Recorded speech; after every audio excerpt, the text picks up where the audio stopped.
Hi, everybody. Welcome into another edition of Sal's House, taking it on the road right here at Herbal IQ, 6300 Transit Road in Depew. Did I hear right? You come in here, next 4 customers who spend $100 get a free sleeve of golf balls. How about that? We're already giving away stuff over here at Herbal IQ. Got Brad Riter with me, joining me for a really fantastic night that we're going to talk all about Buffalo sports, talk about his journey through radio, and maybe even a little bit about being Little League dads. All right, so thanks a lot to Brad. I'll get to him in a second. Want to thank my incredible sponsors. Of course, let's start right here at Herbal IQ. You got to check out this amazing space, a New York State licensed dispensary at 6300 Transit Road in Depew. They just moved from their old location to their brand new, fantastic facility. Come out and check it out right here at Herbal IQ. Sports City Pizza Pub, 1407 Niagara Street. All the best pizza, the wings, the best place, I think, in the city to watch games. Wherever you go, 360, there's a TV everywhere. They have the patio. They got the pups on the patio a couple of times a month. In fact, once a month they do that, and it's your chance to kind of hang out with some dogs out there. And not only that, but grab something to eat, grab something to drink, watch all the games, MLB baseball going on right now, and a lot more. And, of course, all football games once that starts. Don't forget their golf tournament, September 22nd. Sign up for that. And maybe you can win a bunch of prizes. Also want to thank Fans of Buffalo. Now, Fans of Buffalo, they were with me last year through this process to kind of get them going and making sure that everybody knows where you go for your entire Buffalo sports travel package. We're talking your tailgating, but how about this? Your flight to a game, transportation for your hotel to the game, got all your food taken care of, the ticket to the game, and then back to Buffalo. It's a great time. Fans of Buffalo. Go to fansofbuffalo.com. They're right now booking their New York City trip, week number 2, the Buffalo Bills taking on the New York Jets. And, of course, you are free to comment. Let's see what we got here. We got some comments. Commenters will be coming in here in a little while, so we'll make sure that people can come aboard. They can comment. I think you might have to go and comment on YouTube and Facebook, not on Twitter necessarily, but we're going to make sure we do that. We already have over 300 people coming in, watching live, and we really appreciate you. Thank you so much for coming aboard to Sal's House. Brad, thank you for joining me here. I really appreciate it. But yeah, you got it. I have something to say about all 3 of your sponsors. Okay. One, Sports City. I've been there. Yes. Fantastic. Everything you just described is true. And it's like an oasis because you're driving down Niagara Street and you're like, where could I pot? And you look and there's this hub where you can just hang out, and any sports stuff that's available is there, and the wings obviously are a thing. Yes. Herbal IQ, first time I've been here, and first time that I'm aware of that you could go to a dispensary and in theory hold a floor hockey game. This is ridiculous. I mean, it's amazing. The space in this place, if you were looking the other way, you'd see that you got, I don't know, 30 yards of space on this nice floor. So that's cool. And Fans of Buffalo, I am a fan of anybody who thinks for me. And that just sounds like their business is, hey, I want to do this thing, but I don't know how, and I'll think for you. So all right. I'm a fan of Fans of Buffalo. And I got one more I wanted to get to, because I wanted to say what an awesome setup they gave us here at Herbal IQ. And how about this? I mean, you want to talk about memorabilia? I mean, I'm gonna flip this up so people can see this. I mean, check out these incredible items. And I'm telling you, you know where you get a lot of this stuff? Total Sports Enterprises, TSC Buffalo. They're doing an amazing job at TSC Buffalo and tscbuffalo.com. Events, signings, collectibles. I'm going to be there Thursday for this box break. I never did this before. Well, I met my man Zach Maniac from Trainwreck. We did this together last month. It was awesome. So what you do is they have these they have these boxes. You don't know what's going to come inside, Brad. You pay money and say, I want one of them. And they sell like 25 of them. We're breaking these boxes open. Josh Allen signed Wyoming jersey. I mean, you got like a Rasmus Dahlin hockey stick. It's incredible. The things that come in these boxes, they have all that going on. And now they have a Josh Allen private signing. Go on their website, tscbuffalo.com.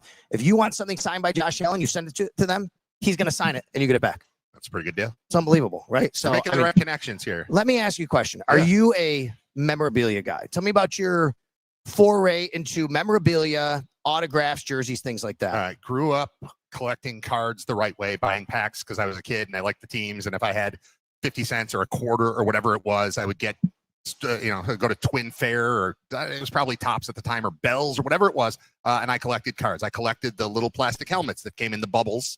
Yes. And I got the entire collection. I had to go back when the Bengals changed from it just saying Bengals on the side of the helmet I to remember the stripes. So I had to keep trying and eventually got that. But there were no places you could go to solidify your collection at the time. The only way to get them was to keep putting a quarter in the machine. And so, you wind up with 3 Jets helmets. I don't even want 1 Jets helmet. Right. But I did eventually get that collection taken care of. I was in the sports card. I was a fan. And somewhere, I'll tell you exactly where the line was drawn. The Ken Griffey Jr. rookie card is where I said, wait a minute. I think they're tricking us here Why? because they were trying to tell us that Ken Griffey Jr. is going to be great. Right. So therefore, this card is going to be worth a lot of money in a bunch of years. But even as a 13-year-old kid or whatever I was at the time, I was like, wait a minute, isn't the reason the Mickey Mantle card is worth so much because my dad had it, but he would put it in the spokes of his bike and lost it somewhere in South Buffalo? They beat him up. People didn't know to keep them. So once people knew to keep the cards, I felt like it was going south. So at that point, I quit. My kids got into it a little bit, but I encourage them to play with the cards. We're not preserving them. We're not attempting to discover the value. You want a pack of cards? Cool. You want to go buy you got a $30 gift card for David Adams Card World? We'll go. You get it.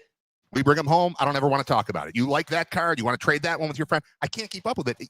Going back, they were into Pokemon for a while. Yeah. I don't know what the value of a Pokemon card. I know. So they're telling me about trades they're making on the buses, and it's going to kill me as with my general manager brain. It's going to kill me to think that they might be getting screwed by some other kid on the bus in a trade. So collect all you want, but we're not preserving for value. I don't believe in that part of it. The autograph part, I've never gotten into. It's just, I don't know. I'm not an autograph guy. Space. I am let's go back to 2001, February 2002. I was at the Super Bowl in New Orleans. And at the time, cell phones weren't as prevalent. So, we didn't all walk around with cameras, but I did a thing where I said, you know what I'm going to do? I'm going to go out on Bourbon Street. I'm going to do a handshake tour of Bourbon Street because people are streaming into town. It's Super Bowl week. Mardi Gras wrapping up, the Super Bowl starting. And I am down there by myself. I get out of the cab from the hotel, literally me to this jersey over here, Ruben Brown jersey, or is it? That's it a is Spencer. Ruben. No, right? That's an R. That's a Ruben. It does. That's a Ruben Brown. Did Ruben wear 79 also? Yeah, sure he did. Yeah, he did. That's right. That's a Ruben. Okay. Wow. So Stevie Johnson's next to him. There you go. Correct.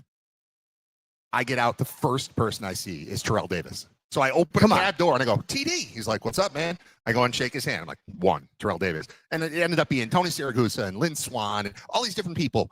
I collected memories. I collected stories. I care about that more than I care about a picture or an autograph or a helmet or a jersey or any of that sort of thing. The one jersey that means something to me is actually a Ruben Brown jersey. It's from the era, the ugly uniform era. Mm-hmm. But the reason I care about it is because I was doing a radio show with him at the time. I said, I don't have your jersey. He said, I'll have Hojo make you one.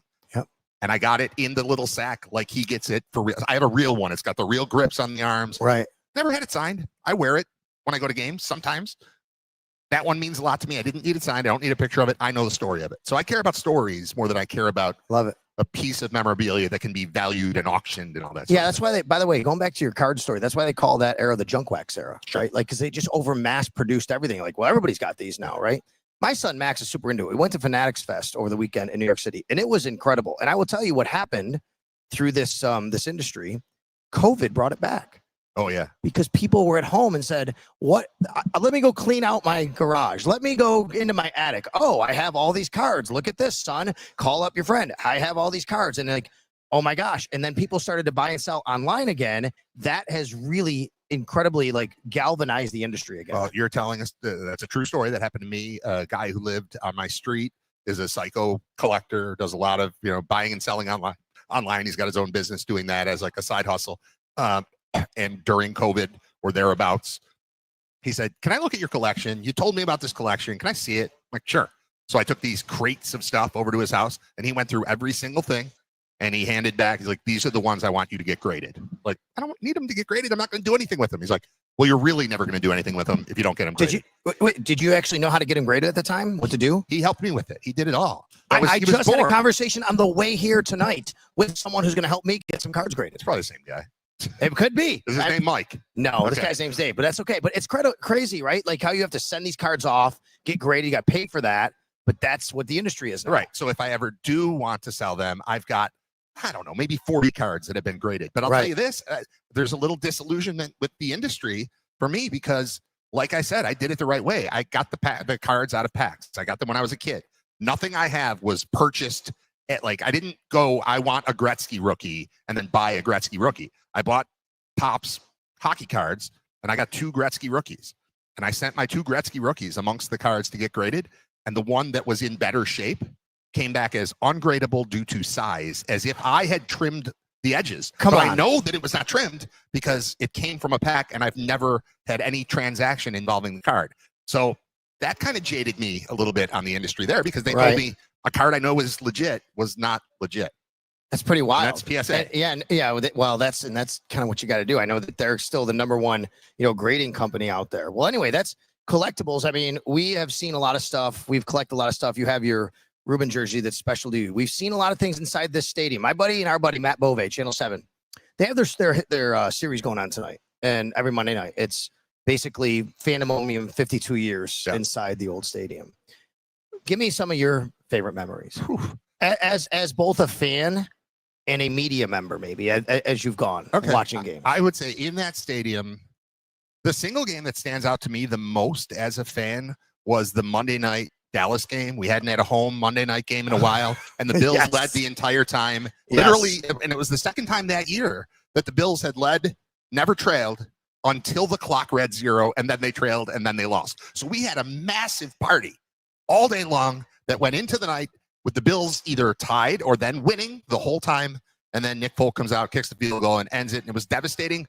But as far as the energy in the building, that was the most I've ever felt, was that day, because it felt like we were something again, because Monday Night Football had come to town. And I even remember watching the post-game show on ABC, and it was Tony Kornheiser at the time, and he just felt so bad for the Bills fans. They came in. That was kind of the start of people noticing what we've got going on here with Bills Mafia. Like, it wasn't necessarily called that yet, but it was, hey, we haven't been here in a while. Holy crap! Look what's going on in this parking lot. Look at the atmosphere here. I feel bad for. I feel bad for these people that their team lost. That might have been like the start. You know what else started happening right around then? You're right. These things, smartphones, people started going viral on these videos in the parking lots, right? And that, I always say, Brad, to me, that's kind of what really elevated to what people think of Bills Mafia, is these people would go to games not for the game because the team was bad. They were in this drought. So they said, let's just have a good time in the parking lot. And they started filming on their cell phones. Yeah. And that's how the reputation started. So when I was doing Bills pregame show, I was doing like the 8 a.m. version on GR with Jeremy. And so you're rolling in at, 7:15 in the morning, and seeing already, I remember, and this is pre-cell phone ubiquity anyway. They were there, but the videos weren't coming out yet. But I remember just kind of, you park here and you walk there, and I'm walking, I'm like, when did we get a wrestling theme with the Bills? I remember just seeing a guy dressed as Hulk Hogan on top of a bus with like a ring around it. Ends up being a friend of mine now, like, but that's not the point. It was like, all of a sudden there was this different vibe to it. It was like, well, if they're not going to entertain us, then we're going to entertain us. And now the team is good enough that it entertains us as well. But the fan part has stuck with it. It's like, I feel like we as a community feel like we have something we have to uphold with the zaniness. And it's a young man's game. It's not for you. It's not for me. But I still like seeing it. I'm not going through a table. I'm not doing shots out of a bowling ball. You still go to games? But I want somebody to do it. I go to a game or two a year. Your son is my son's age. He's 10, right? Actually, you matched 11. My son just turned 11. Turned 11. Okay. That's so my middle guy. I've got a 13, and he doesn't care about sports. An 11 who does, and an 8 who does. Do they go to games? They went, Nate, who's the one that who's 11, going into the season this past year, said he really wanted to go to either the Chiefs game or the Niners game. Okay. And I said, well, I don't know, buddy. Like, we'll see schedule. We don't know with schedules and those tickets. We'll see how hard they are to come by, but I'm not going to plan it in advance. It worked out that somebody I know was selling a pair for the Niners game. So we went to that, and it was a mess with the snow. Like, you had to get in there, and it actually worked out well because he's a little guy. He was able to stand on a snowbank that we created for him right in front of his seat because everybody stood the entire game. Turns out it wasn't cold in there at all. The weather was fantastic. It was crazy looking. But then the play happened with the Allen to Cooper, back to Allen for the touchdown. Yes. And he dove in. And the second it happened, I said, when he goes in the Hall of Fame, and if they show like 5 plays, that's one of the plays they're going to show. And you were sitting here for it. And then during the Christmas shopping season, I came across I'm sure it wasn't wholly legal, but I don't care, a canvas print of that photo. And it was the best gift ever to buy that for him. So he targeted that game. We went to that game. That game was incredible. That moment happened, and now it's on his wall. So I love it. Yes. The other guys have been, Drew went to one game, the youngest guy, and it was the one where the first play was a kickoff Reggie Gilliam forces the fumble. Yes, the Jets. The Jets game. Yes. So that's his only experience. And we were in like the third row for that one. Oh my God. And So that was he- right in front of me. You know, I stand right there on the sideline as it's coming down. I mean, he just obliterated him. Yeah. It was unbelievable, So right? that's the first play he ever saw live was He's like, that. Wow. Yeah. What an introduction into the NFL, into football. Yeah. Brad Riter joining me here, Sal Capaccio, Herbal IQ. By the way, I guess the way things have changed on the platform where you StreamYard, you can't comment on all the different destinations, but we know you're watching. We have 1,300 live viewers right now, and That's I really pretty appreciate that. 1,300 live viewers. We're going to keep climbing tonight. And if you want to comment, I think you got to go to the Facebook side. So we're on Twitter at Sal Sports, Facebook at Sal Sports, YouTube at Sal Sports. We have one commenter in right now from Facebook, and I'm not kidding you. This is how small the world this is. His name is Paul, and I'm telling you, Paul, I know he said hi from Texas. I know who this is. We grew up on Wynwood Court together in Cheektowaga until I was like 7 years old.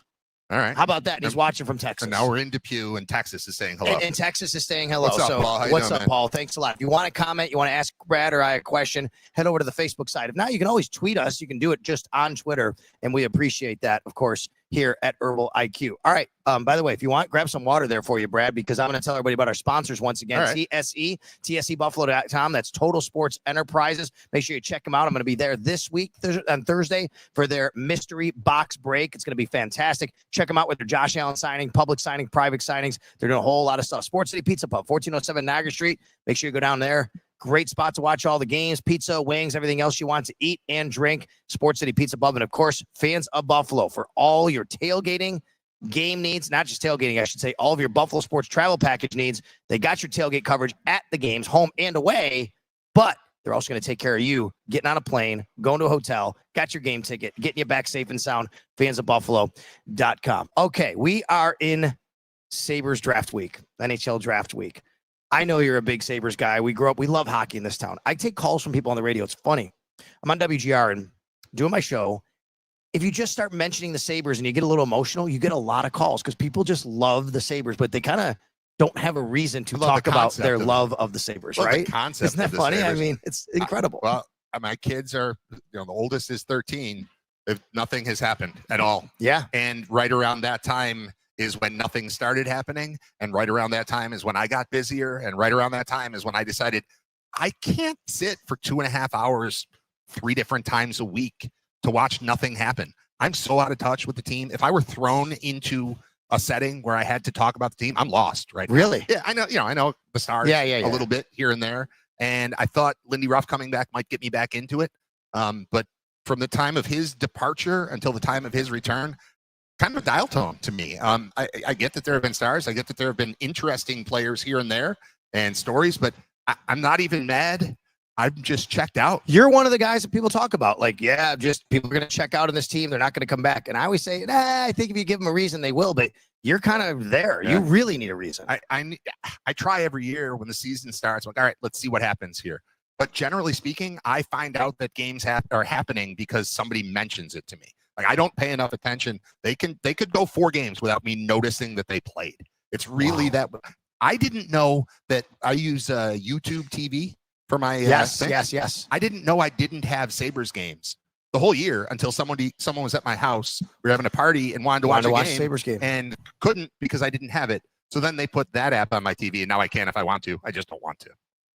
Wow. Yeah. When did that start for you? Like, when's the last time you were like really dialed in on them? Was it just last year? 3 years ago? Billy Leno wasn't here yet. Wow, that's a long time ago. The playoffs. The playoffs are the regular season is not anything. The playoffs are everything. The playoffs. Yeah, that would have been the last playoff year, 2011. Right. Because Leno comes the year after he beats them in the playoffs. Right. And then he doesn't score. Yeah. So it was a terrible signing. It was awful. And they have made a series of awful decisions since then. And I'm not even mad at them. They just have to give me something. I go to a game every now and then. I haven't bought a Sabres ticket ever. I don't know. Because you get them people give them to you. Hey, come to the game. I get it. It's either free or it's $4 or there's a deal through the elementary school or something like that. And we'll go a little bit. But my 13-year-old son has never heard the goal horn. He's never heard the goal horn. The only time he was at a game where they scored, we had decided to leave because they were down like 3-0. And we were sitting in the 300 level. We were on there's an asterisk here. He heard the goal horn from the escalator to the floor. Like we were on our way out, and he's like, I guess they scored one. That was it. He's never heard the goal horn. So why am I going to keep going if my kid's not going to hear Wow. the goal horn? There's no point. Not interested. I don't know. I guess it's because it's hockey and it's Buffalo and you just want to love your team and you want to show that you love your team and you kind of want to be there when they're good. I get it, right? I'm not criticizing at all, but it is funny to me to hear you say this because Can I take a controversial position as someone who used to live and die with the Sabres when I Yeah. hosted the pre and post game show? Yeah. I think hockey's kind of a dumb sport. Wow. Well, here's the Clipping deal. that one. Yeah. I grew up. Yeah. I grew up playing baseball and basketball. My kids play baseball and basketball. I love those sports. Regardless, I'll watch I'll watch minor league version of it. I won't just stop and watch people play hockey. If I see a baseball game, I want to pull over and watch it. If I see basketball, I want to watch it. If I see hockey, I'm just kind of bored by it. And I think part of it, I think my dad put this into me a long time ago when I was a kid. I was into it. He's like, I don't know, it's kind of a dumb sport because of the fact that you can dominate at one end and then the puck just bounces this way and then boop, goal. And now you're down 1-0 and you had the puck for A lot of puck luck. 8 minutes and now they go score. I don't know. I think Do you like lacrosse? Bandits? No, One of those games? No. I watched game 2 of the finals, the one that they lost, because my wife, we're hanging out at a baseball game and like the other moms were talking about how exciting the Bandits are. So she made me watch the Bandits that night, and it was the one that they lost. I had season tickets for the Bandits when they first came here. Okay. In the odd. I sat in the upper blues, which, as you know, precludes you from seeing the scoreboard. Remember they had a black and white TV I do. under there, and it was My just first game ever was Upper Blues. right. So it's just a camera pointed at the scoreboard, Yes. and that's where I sat. They played 4 home games that season, their inaugural season. How much do you think a season ticket cost for 4 home games? I would say, I'd say probably about $25 each, $100. $32 total. $8, Wow. $8 a game, Upper Blues. I was an inaugural season ticket holder for the Bandits. I made it through that season, and I think one more season. I still didn't know the rules. They handed stuff out, but I still didn't understand it. I didn't understand why you could beat the crap out of somebody, and it was just like a change of possession. Mhm. But then they would do something that didn't look like anything, and then everybody's chanting the to the box thing by now. Everybody gets it, but me. I don't have the time. I don't care. I like baseball. I like basketball. I'm fine. It is a fantastic atmosphere though, which is kind of crazy because the Sabres kind of used to be like that. 06, 07. I go back and watch the YouTube videos of we're just doing this with Max the other night. I'm like, this is what hockey was like. And when we were watching the Stanley Cup, the finals, and the arena was going crazy. Well, Edmonton or Florida, I don't remember. And I go, man, let me show you something, Max. And I go back and I show him the Drury goal. Uh-huh. And I show him the party in the plaza. The shot, there's a shot of a fake Stanley Cup. Someone made it, Uh-huh. paper mache. Right. There's a kid up on it surfing. And I'm like, Right. this was Strictly incredible. Hips playing the party. It's incredible, Okay. right? Here's what killed hockey for me. Okay. I did the pre and post game show for 2 years, exactly 2 years on GR. You know what 2 years I did? The 2 years, 05, 06, 06, 07. So I got paid to go to those games. Yes. Now you want me to pay to go to this? I get it. Never, ever going to happen. It's not going to happen. It's I- the I- you're the opposite of Brian Kozio, who We Like, talk about it all the time. Like, Brian, just have me on as a guest, Brian. Maybe you can bring a little something to them. But he hasn't seen a playoff I know. series win ever. And he replaced me in 2007. He replaced me. This whole time I've been gone from GR.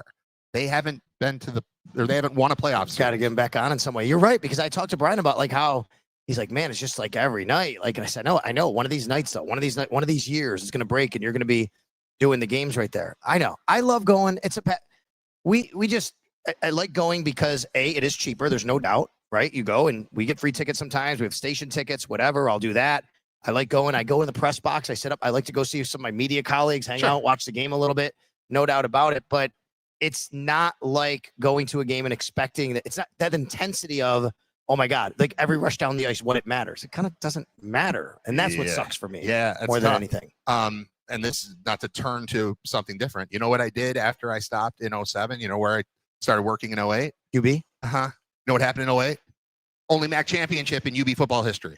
So I went from This guy. pre and post game host of hockey team going to Eastern Conference Finals twice, out of there, UB football, MAC championship victory. Now I've been there ever since. They haven't won it since. They've been to the game twice and lost since. But I don't know. I'm just saying from 06, 07, 08, if you had me as a host for your team, you probably were going to have some success. And you do both football and basketball at UB, right? I just do football. I used to do basketball PA. PA announcing, I did yeah. PA for men and for women, and then it was just for women. I still now occasionally will fill in doing that, Okay. or again, product of kids. Home basketball season between men and women. when you got 3 kids at home, even though it's only a couple miles from my house, it really just ate up too much of my time. I get it. So football, I will never stop doing football as long as they'll have me. I'll continue to do that. Get to travel with the team. Go, we went to the Bahamas. We went to the Bahamas this past year for a week right after Christmas. Like, it was awesome. And I love the camaraderie of that. We've had the same broadcast crew for a long time with Paul Peck and Scott Wilson. And John Fuller is a part of it too. He's, John. I'm sure. I do it very well. Yeah. I love the people over there, and I love the program, and I love it right now. The head coach. It's such a change from where we were a couple of years ago.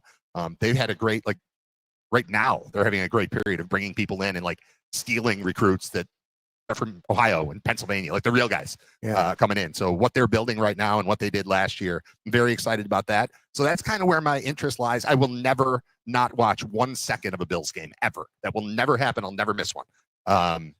Hockey has kind of gone away. I like basketball as a sport, don't really have a team. And I love UB Bulls football. How many coaches have you been through at UB football? Who was your first coach? Turner Gill. Oh, wow. Okay. So Turner Gill. And once he gets Khalil Mack. Yeah, that was good. That was a good move. Yeah. Yeah, you're right.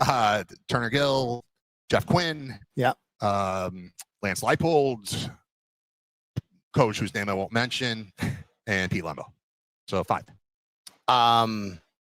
Coach Lembo is, I think, not only just a really good football coach, he's a really good person for this area. Unbelievable. Right? Unbelievable fit. Yeah, I agree 100%. I've had some conversations. You know him very well. I know him. I had a conversation with him last week. I said, what's crazy is here, Buffalo is the only MAC city that you compete with professional teams. Right. The only one. How do you do it? You go to Akron, you go to Toledo, they don't have a pro football team. They don't have an NHL team. It's tough on him, but yet here he is, as you said, getting kids in here. It's pretty unbelievable. Well, he walked in, as opposed to the guy who I won't mention, who really alienated everyone. Yeah. This guy came in, the first thing he did was reached out to alumni of the team and said, "You're still a part of this team. I want you here." He did a Zoom call where there were 100-something former players, former members of the staff, just people who'd been around, who were all there to be told, "You're still a part of this. Come back anytime. Let me know when you're coming back. I want to meet you. I want to be a part." And it's a very small thing, but it's not a very small thing. It was a complete change from the way things were being run previously, where you've got a guy who's just constantly looking over your shoulder. He's talking to you, but he's looking right there the whole time because that guy's probably more important. I can get something out of him. Pete Lembo is going to look you in the eye and he's going to talk to you about your family and it's legit. He's just a real dude, and that works. What he's selling is legitimacy. He's not selling, I'm going to turn you into this. He's selling, this is what we are becoming as a program. Okay, and he wants to be a part of the community and all that. And it's a total change. And I agree. But the problem is now, and I want to ask you your thoughts on this, how you have to sell it, because you almost have to buy it now. You got it legally. You got to pay for it. You got NIL, portal. How do you get a kid here or there? And I've talked with Coach Lembo and other coaches about this, and maybe I think a little too much of it. Oh my God, how do you survive in this space? It is very tough on them. But this is a tough area that we're entering now for mid-majors, right? It's how do you compete in this? And that's got to be really tough. I'm sure. But I always kind of just go back to the Moneyball thing. All right, that's the game that's being played. They're doing it the way that they can because they've got the money. The Yankees are doing it this way, and the Red Sox are doing it this way, but the Oakland A's can't do it that way. But they're playing in the same league. So what can we do? What can we value that's different from what costs everybody X number of dollars? And how can we make this work for us? And the answer so far, and we're only a year into this, but the answer so far is build a culture that people want to be a part of. Yep. Build a culture that respects you, that doesn't make you want to run out the door. You look at the numbers, and I don't have exact data in front of me, but the portal numbers for players that were fleeing the MAC for elsewhere for any number of reasons, because they didn't like the situation, because they found out they could make money elsewhere. It's crazy what happened and that what didn't happen to UB. They lost their kicker who went to Texas Tech because he's getting a bunch of money. That's basically what happened. It's incredible. Yeah.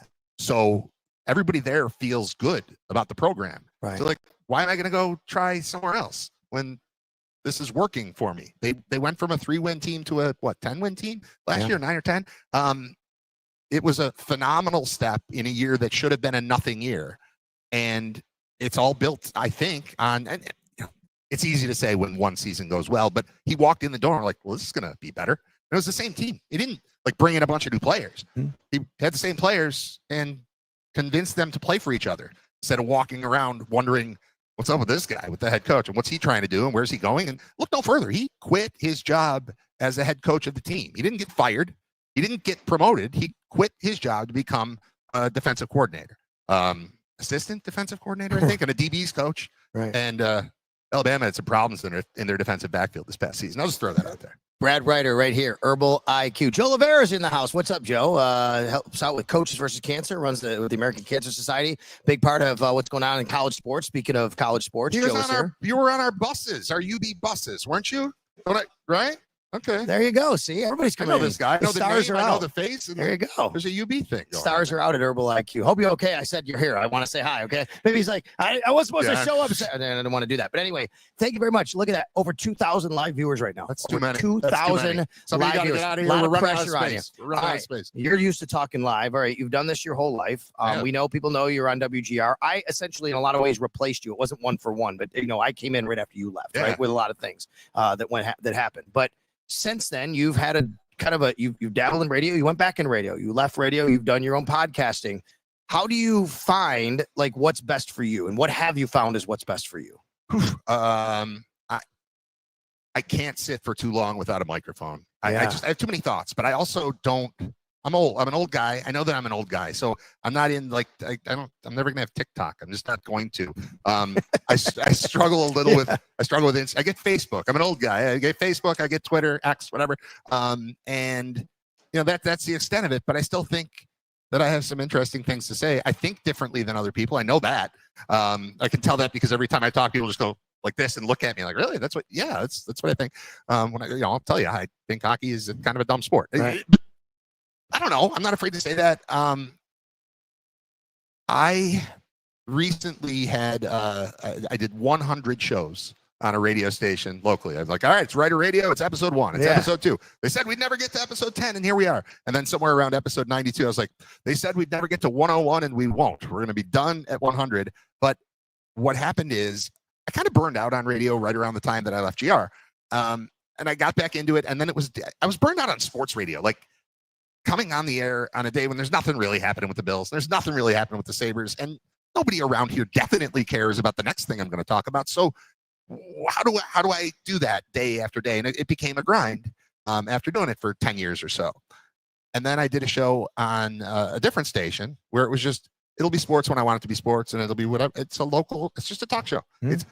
I don't consider myself a journalist in any way. I don't consider myself even a sports caster or whatever. I consider myself to be in the entertainment business. You're in the entertainment business 100%. Too.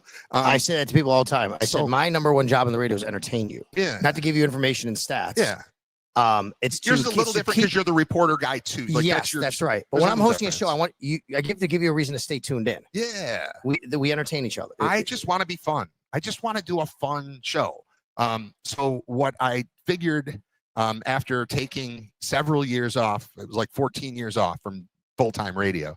And then I did it for like 4 months. Mm-hmm. And then that went away. And I said, well, now I'm getting into it. Like, I'm just building something here. And we didn't agree. Management and I didn't agree on the process and how it was going. And like, well, okay, then I'm just going to keep doing what I'm doing. I needed to keep the momentum up. So I started a live podcast in the same exact time slot, 10 to noon. I know we compete at times. It's all right. But you know what? It's because now you can do your own thing. Well, yeah. Like back in 2007 when you were at WGR, I think it was your last year, because I think that's when I remember that happened. You couldn't really do that. You could start. I started podcasting. I always say I'm one of the first like Bills podcasters. I got made fun of. I'm in mom's basement, the whole thing. But that was just in its infancy. Now, and even just a few years ago, you do your own thing. Back then, you couldn't do your own thing. Yeah, that's right. So I decided I might be unemployable. Like I rub people the wrong way or something. I'm firm in my conviction on things. And like somebody says something to me that I think is stupid, I'm going to tell you that I think it's stupid, either with my face or with my words. But I just can't. I don't abide idiocy the way that some people can. So maybe don't ever don't hire me. It's not going to work. You don't need to work with me. We can have a partnership. We can work together. But I don't know. I believe that the ideas that are all in my head belong on the air. And if air means internet, that's better. Doing the radio show recently, it's a tiny little radio station in Lockport. It's a 1,000-watt tower. Ranking the 3 places you could find the show, the tower came in 3rd by a lot. Number 1 was, can you download the show after it's done? Can you listen to it on your own? Can you listen to it on demand? That's the biggest thing. Oh, you got a show? Where is it? Here it is. Download it. Second biggest thing was, can I listen live and like call in and stuff? I can do those 2 things without a stupid tower in Lockport, without having to drive to Lockport. So I just set up the equipment I already have. I didn't even buy a new piece of equipment. I haven't spent a dime extra to just continue doing exactly what I was doing the week before, minus a 1,000-watt signal that, quite frankly, reached mostly Lockport. My friends, my family that are listening every day, they were doing it through a live stream. So just find a new place to do the live stream. What do I need that for? So that's kind of me putting a positive spin on, them deciding they didn't want me there anymore. But I get it. There was a decision made when I got hired, because I wasn't even looking to get back into radio, but there was a program director there who I'd worked with, 15 years ago, who became program director and said, I always thought if I was ever a PD, you're the first person I would call because I have a lot of respect for what you do. I said, well, that's awesome. So I went in, I met with the owner, and he's like, get this guy on the payroll. And he did. And then that guy quit like a month and a half later. Okay. And I had been, I was isolated and basically doing a show completely by myself anyway, just with their equipment. Well, now I don't have to cart things back and forth, audio that I put together at home. It's just at home. So I just do everything at home. That's it. What is your, do you want to keep doing it? Like, what is your passion for still doing this? I feel like I missed the boat. I feel like I was both too early on podcasting and then too late on podcasting. Somebody asked if they can find the link to find you. Where do they find you now? Writerradio.com. Writerradio.com. Riter. You see his name right there. Oh, right there on the screen. Writerradio.com. But anyway, go ahead. Well, that's the thing. I wanted to establish a hub for everything because I'm doing the show. Yes. I'm big into music and movies and entertainment and television. That's the stuff I want to talk about more often than not. If the Bills just played, I want to talk about that. If something massive happens in sports, cool. If something massive happens, even in like the political world, I'm going to talk about it. There's a major snowstorm. Like I'm in on that. But generally speaking, it's entertainment. I want to talk about entertainment.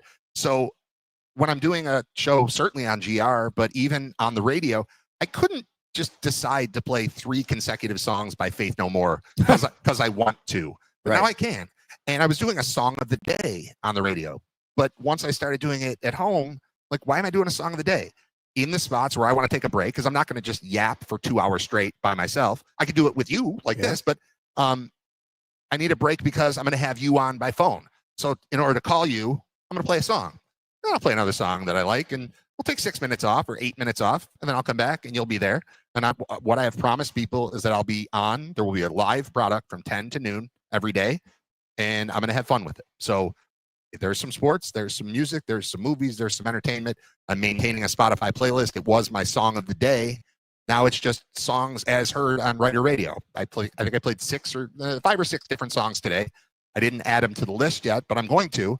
I want you to be able to have a party in your backyard and pick that Spotify playlist and be satisfied. And I'm getting a lot of feedback on that sort of thing. So I don't know. I have too many passions and interesting, I think, things to say about various things in the world. I need an outlet for it, and I've provided that for myself. Are you okay with talking politics? Yeah.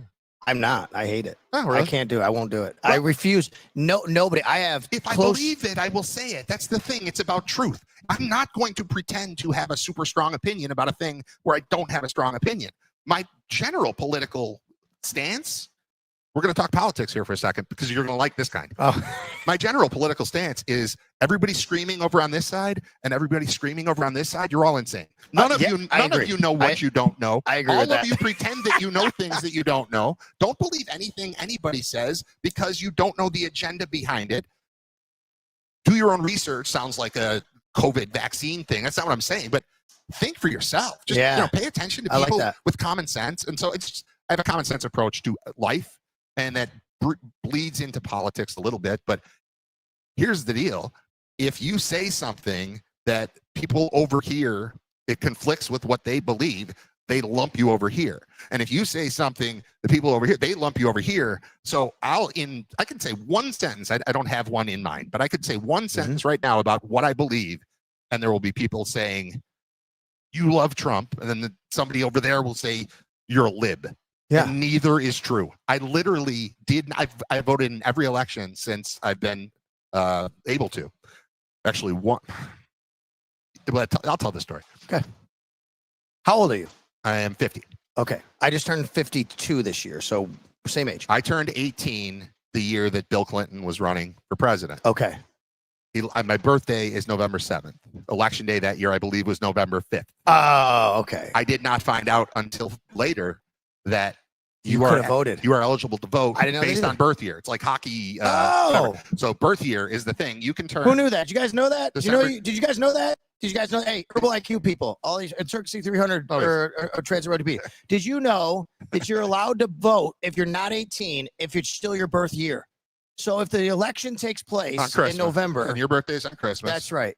That you could do that. I don't know if they're like, wait a minute, what are you talking about? The guy's gonna come over here. You can't hear me. Did you know that, Joe? I had no idea about that. Well, I didn't. So that's the 1 year. We're gonna bring this guy over here. Right, what's your name again? Zach. All right, listen. Did you guys know? Come here. I got a question for you. Brad just dropped a fact on me. Did you know that you could vote if you're 18? If you haven't turned 18, you're 17 but turning 18. But the elections before you turn 18, you could still vote because it's your birth year. You didn't know that, right? Right. So I would have voted for. Amazing. Well, I didn't find out till too late. It only happened. He didn't vote because he was 17, but then they said, you could have voted, right? You could have voted 2 days later. Happy birthday. You could have voted 2 days earlier, rather. I know. There you go. Well, anyway, I wanted to make sure. I want to test that on somebody. It's because they're trying to suppress the young votes. No, see, that's not just making that one up. No, but that's the only year since I actually turned 18. I voted every year. This year I went in there. I could not mark either box for president. I walked out of there not marking either box. I didn't know what I was going to do when I got there, and I couldn't mark either one. So will I talk politics? Yeah, but from this perspective, I couldn't vote for either one of them. So yeah, I can talk politics. Anybody says anything that's like harsh on this side or that side, it's crazy to me. See, politics I ain't like that. I agree with that. I still won't do it. It doesn't matter. I am, and there's a reason for it for me a little bit too. But partly is I think no matter what I say, I have close to 200,000 Twitter followers. I'm super proud of it, whatever. But no matter what I say, I feel like half of the people who follow me will totally view me in a way they never have, so they'll hate me, even though it's not even intended. You're going Michael Jordan here. Right? Republicans buy sneakers too. That's why he never said a word. That's his thing. What was Charles Barkley said something one time where he was a Republican. He ran Republican. He's a Republican or something like. His mom said something like, "Charles, only rich people are Republicans." He said, "Mom, I am rich." Right? It's kind of funny. Right. But I'll tell you, it's just that for me, I mean, out of those people, nobody could tell you what affiliation I am, who I voted for, and I like it that way. I'm Sal Sports for a reason, not Sal Politics. Part of it is for me though internally. I have a lot of anxiety with stuff like that. Like I care. Unfortunately and fortunately, that can go both ways in this industry. I kind of care too much about what people think and what the perception is of me. And I know that sounds terrible. I get it.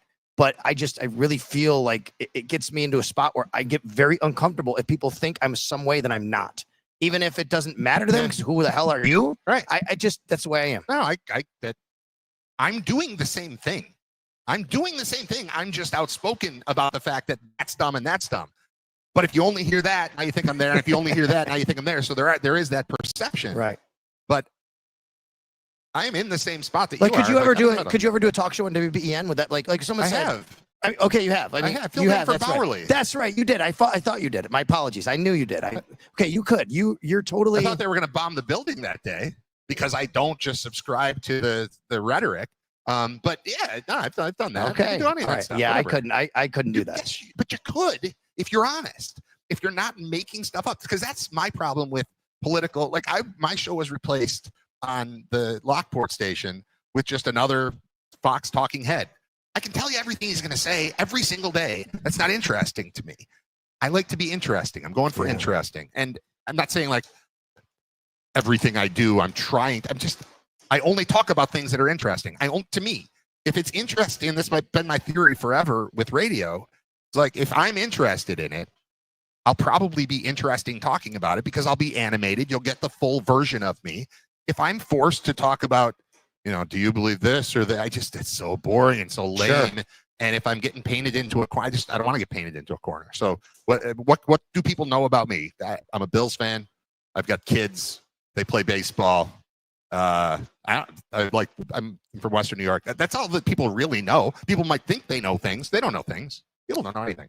Brad Riter, I appreciate the honesty. I love that. I respect the hell out of that, by the way. He is exactly right. Your name and your honesty and your character. All right. You are on your way tonight to a Little League game. You're going to watch your son. That's weird, huh? Yeah. Holy crap. What's it been like for you watching Nate play and watching your kids play sports? It's the best. It's overwhelming as far as because I've gotten involved in like the board and like running the league and the coaching part. The coaching part. I never travel coach, but I'm always a house coach. I'm the vice president of baseball for our league Southline, Cheektowaga. I don't live in Cheektowaga, but I grew up playing in this league. I always wondered why you were my first over there. That's where I grew up playing. And then the house that we lived in when my kids were of T-ball age was like a mile from the place. So like, well, we'll play there. And then we moved. And now we've been just commuting from Amherst to Cheektowaga, driving past countless Little League fields to get to this one because we're just so tied up in it. I've got 2 kids playing house. We play basketball there too. I've got all 3 kids playing there. I coach in both sports. I'm on the board. I'm just there. Our sports family is there. A ton of our friends are there. We're just kind of locked in, and we don't want to start over on that. They're only going to play Little League for so long. No doubt. So you've made relationships, and it's great. And he's made relationships. He's made friends about that.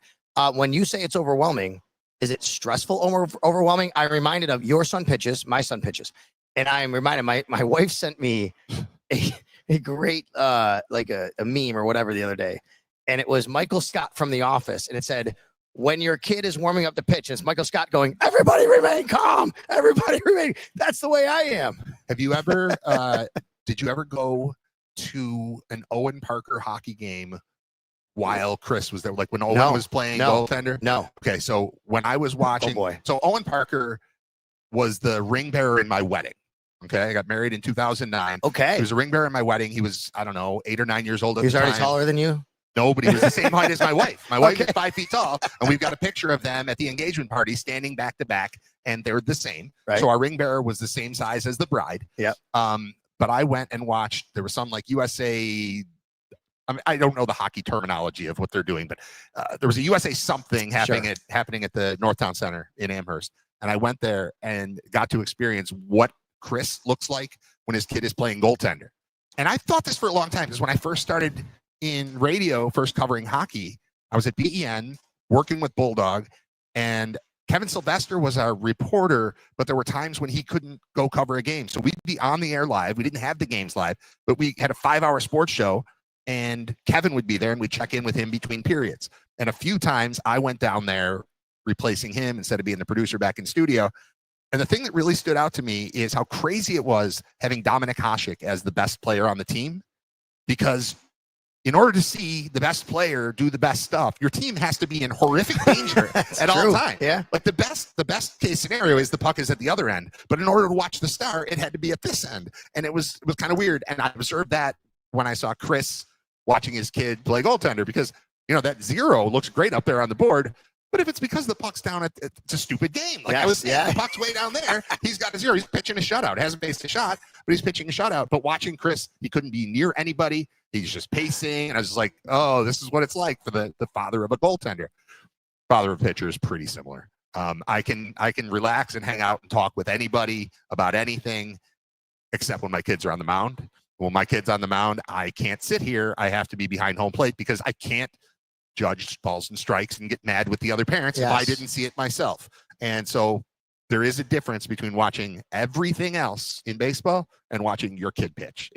That is a little bit stressful. I love it, but I also love that I know tonight he's not pitching. He pitched each of, 3 of the last 4 nights, or 3 of the last 4 games over the last 2 days or whatever it was. He's not pitching tonight. He'll catch a couple innings. He's going to play short. He's played the outfield. This is just totally relaxing. This one's nothing. I'm on cruise control tonight. Does he love it? Does he love it? Oh my God. Yeah.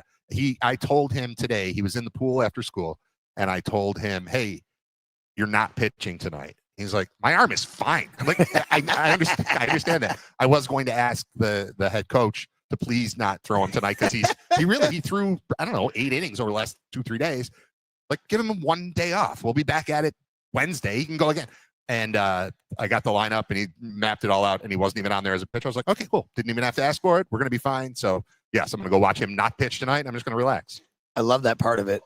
Hitting, is he good at it? Is he, does he love doing it? He looks like a ball player at all times. And, like everybody, he goes through streaks. He got a new bat recently and was just on a tear because mental. I don't think it's the bat. I think it's your brain thinking you got a bat. We've gone through it, and I always say it's not the bat, it's the kid. Yeah. But we're dads. Okay, let's explore the not the bad, it's the kid thing. So we're in a tournament the other day. It's a 10U tournament.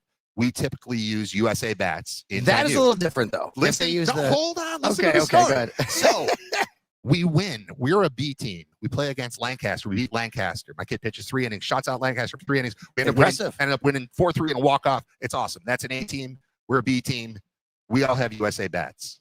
They clearly have the U-Trip bats that you're allowed to use in this particular tournament.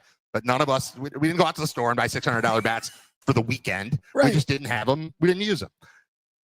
We beat a team from, I don't remember if it was the West Virginia team or a Delaware team. We beat another A team, U-Trip bats, whatever. We get to the end of the game. Coaches are like, look, it's not the bats. It's the kids swinging the bats. We go down like 6-2 to Orchard Park. It wasn't Orchard Park. It was somebody else. We go down 6-2 in some game. Coach is like, here, use this. They start hitting it? I don't know. But it's just the story. It's this part, the kid, you're right. It's not the bat. But since they got the bats, here, just use the bat. Like we're trailing, it's the bat. It's so funny. You're talking like this, and I'm having the same conversations with my son about, like, he's like, I really need this U-Trip bat. I'm like, how many times can you use it in a year? You want me to buy you this bat that you can use for 2 tournaments all year? Right. And then next year, it'll be okay to use, but it won't be the right size. So we got to buy it again. That's exactly right. We do need a better program, like even within our league, for trading of bats, for upgrading and size thing. Like there are websites that do it. Yes. But I feel like a local version of that would make sense specifically for baseball bats. Well, I will tell you, they are not a sponsor, but they've been great to us. Buffalo Sports and McKinley. They do a great job. It's like, I think it's an old, like, Play It Again. Play It Again, yeah. Right? Yeah, They do a great job there. And I know Dave, the owner, and like you walk in, I mean, I can't tell you how much equipment I've got for myself. Golf, Max for hockey, baseball. There's so much stuff there. You're right about that. The other thing we need to do, here's a little travel baseball guy here, okay, talking. I think we need some centralized way to determine A teams and B teams and who's doing what. Because you go to these tournaments and you're a B team. Yeah. We're a B team. Yeah. Right? And we go and we play another B team, but it's the only team that organization has. I'm like, well, it's not really a B team. It's literally the best kids in your park. Right. But the coach is like, but we don't have as big a park as you. Right.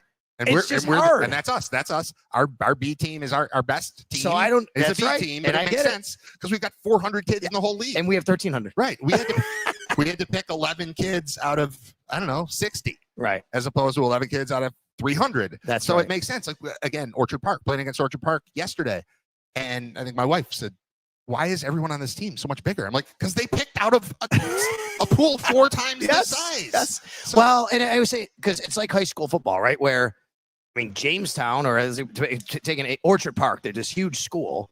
I went to Cleveland Hill. They couldn't play each other because of the pool you're drawing from.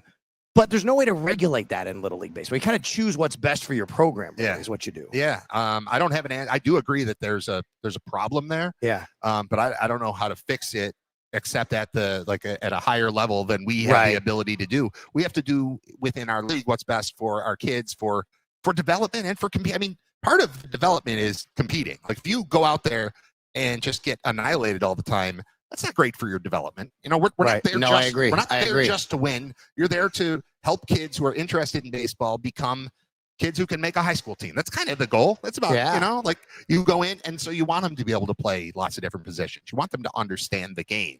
You want them to be moving the right way when the ball gets hit. And I know you're a first baseman, but you got to play third now and to have an idea of what that means and where you should be.